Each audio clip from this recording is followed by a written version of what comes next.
Bonjour. Alors, je voudrais parler ici plutôt en tant qu'ethnologue, euh, et notamment sur la question des sociétés féminines, et de ce que j'ai appelé, une formule un petit peu provocatrice, les dystopies féminines. Proposition, vous savez qu'on distingue parmi les utopies qui sont les bonnes utopies, et les dystopies qui seraient les mauvaises. Alors, j'ai étudié deux groupes de groupes. D'un côté, les astrologues, et de l'autre côté, les juifs, les communautés juives libérales, comme on dit, libérales.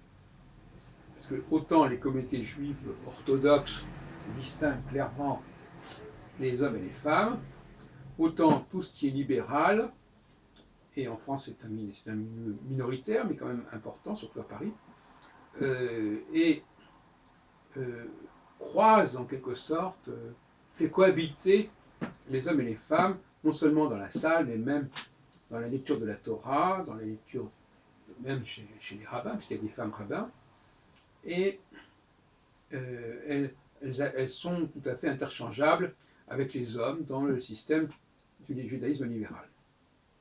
Alors, on ne peut pas contester le fait que s'il n'y avait pas les femmes, aujourd'hui, il y a tout un ensemble de mouvements, de groupements qui dépériraient totalement. Ça, on ne peut pas dire le contraire. Il suffit d'aller dans des réunions astrologiques, colloques, conférences, pour voir qu'il y a 90%, ni même 80, et même 95% de femmes. Donc c'est elles qui payent. Donc on peut imaginer que si ces femmes-là ne payaient pas, il y a tout un ensemble d'acteurs du milieu astrologique qui ne s'occuperaient pas d'elles, et donc qui n'investiraient pas ce terrain. Mais comme il y a un public féminin, il y a des personnes qui ont parié sur ce créneau, et donc par conséquent qui sévissent, si on peut dire, dans ce milieu, par l'appui féminin. Alors inversement, et moi j'ai bien connu ça donc dans les années 70-80, l'absence de femmes permet à des réunions entre hommes, si on peut dire, d'avoir un certain niveau et de progresser, non pas dans la pratique, mais aussi dans la conception, dans la théorie. Parce qu'on ne doit pas mettre la charrue avant les bœufs.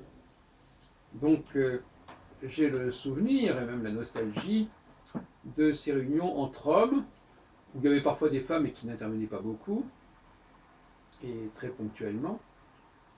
Et à ce propos, je dois préciser aussi que dans un certain nombre de cafés philo, alors à contrario, mais enfin ça va un peu dans le même sens, ces cafés philo où il y a effectivement une cohabitation entre les hommes et les femmes dans le public, mais plus équilibrée tout de même, ce sont presque toujours les hommes qui prennent la parole de façon un petit peu consistante. Les femmes interviennent presque parce quand on fait des tours de table, quand on dit le dernier mot, enfin, etc. Mais en général, elles parlent très très peu, elles s'expriment très très peu, et ça se voit, parce que moi j'ai filmé plusieurs cafés philo, on peut tout à fait constater que les femmes parlent très très peu. Et c'est peut-être pas plus mal, ça montre bien qu'il y a un ordre naturel des choses qui réémerge, même si on refoule cela. Et pour revenir à la question donc des communautés astrologiques, alors je rappelle encore que ce soit à Lyon, que ce soit à Bordeaux, que ce soit à Paris, ce sont des gros bataillons féminins, et qui plus est, faut-il le préciser, d'un certain âge. Je dirais des bataillons féminins qui oscillent entre 60 et 75 ans, parfois plus. Et dans le cas du judaïsme libéral, on a à peu près ce même profil, bien que ce soit un domaine totalement différent apparemment, mais là, il y a des synagogues, sans vouloir citer des noms, qui n'existeraient absolument pas sans la présence féminine. Et qui n'existeraient simplement pas si on respectait ce qu'on appelle le minyan. C'est-à-dire qu'il faudrait qu'il y ait 10 hommes pour que le service puisse exister, le service shabbatique puisse exister. Heureusement, on intègre dans le minyan, dans ce minimum de 10 personnes, on intègre les femmes, qui souvent constituent 75% du public, pour que ça puisse fonctionner. Oui, donc là, il y a un phénomène supplétif qui est très utile. Alors, il y aurait beaucoup de choses à dire sur le judaïsme libéral. Il est clair qu'il y a des contradictions, parce que, j'en parle encore ce matin, puisque nous sommes samedi après-midi, un service où j'ai assisté, eh bien, ces femmes, soi-disant égales aux hommes, ne portent pas la calotte, ne portent pas le châle de prière, mais en revanche, peuvent tout à fait être appelées à la lecture de la Torah, sont assises, elles ne sont pas assises de manière distincte que des hommes. Donc, il y a des informations d'égalité, mais en réalité, finalement, pas vraiment, parce qu'il y a des choses qui ne se font pas. Il y a des limites à ce mimétisme, on peut dire. Et un autre sujet que je voudrais aborder pour terminer, c'est quelle est la situation, quel est l'état des hommes dans un milieu aussi féminin. Eh bien, je dirais que d'une certaine manière, les quelques hommes qui font partie de ces mouvances ne sont pas forcément au top, si on peut dire. Ils sont souvent des hommes un petit peu frustrés, des hommes un petit peu hésitants, comme on peut le voir souvent d'ailleurs dans des familles où l'homme est parfois dominé. Donc ce sont des hommes qui sont dominés et qui, même quand ils sont mis en avant en tant que président, en tant que ceci ou cela, au fond, ne sont que des pantins qui sont manipulés par des femmes. Et alors, en ce qui concerne le judaïsme libéral, effectivement, je ne connais pas toutes les mouvances, mais j'en connais quelques-unes. Je connais au moins 3 synagogues libérales.